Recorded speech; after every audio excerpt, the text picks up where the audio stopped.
government of Yemen. It will be the unease among the donor states about investing millions, billions of dollars of their taxpayers' money, wherever that comes from, especially from the United States, into Yemen, when one looks at the history and practice of the Yemeni government in managing its own development. Corruption is a huge problem in Yemen. Secondly, the political system needs to open up. We worked, and it was opening up in 2004. We had a presidential election in 2006. You could smile.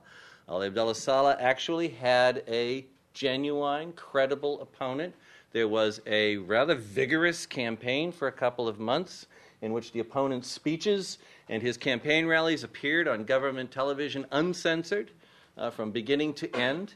And at the end of the vote, and we had international observers, the vote was reasonably well managed and well done, and I've seen some that aren't. I have a comparison. And in the end, Ali Abdullah only won 72% of the vote. And he was furious that he only got 72% of the vote. I tried to explain to him what a great thing this was. And it was opening up. It has closed in the last couple of years again. The suspension of parliamentary elections, the closing down of the only independent newspapers in the country. There has been real backward steps by the government. So that will be a huge issue. And the government is going to have to deal with it. If they... I'm sorry, I'm talking a lot here. In 2006 or 2006, the British ambassador, myself, the German ambassador, and the Dutch ambassador, representing the donor community in Yemen.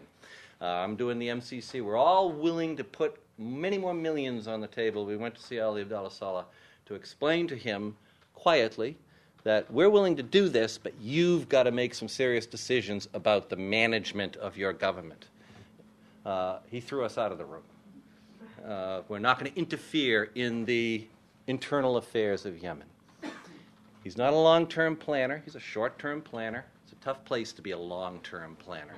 But he's going to have to address this. Otherwise, in a year, Steve Sesh, whoever is out there, is going to sit in front of congressional staffers and try to justify the millions that we've spent or that we want to spend in Yemen that we can't account for. The other question, maybe, David, what is or could be the role of shura or other forms of representation in governments in Yemen going forward? I mean... Yeah, I don't see the situation in Yemen as terribly similar to Afghanistan.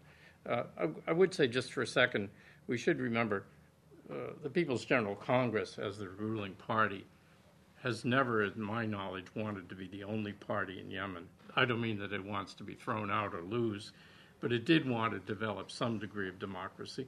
And there has been an effort, faltering effort, to promote decentralization. But there'll have to be a lot more local rule and employment of local people in responsible parts of government. If the government of Yemen could see its way, I suppose, to organize a shura, but a shura type thing organized from the outside, I think Ali Abdullah Saleh would see it as undermining his authority. I don't think he would like it at all. And he's certainly much less dependent on us than Hamid Karzai, I think. I can see many ways of reaching out to Yemeni tribes, especially through development and pressuring the government to be more forthcoming on genuine regional autonomy and things like that. But I can't really see my way to a shura kind of thing. Well, great. Thank you both so much for all your time. We've run out of time. Thank you.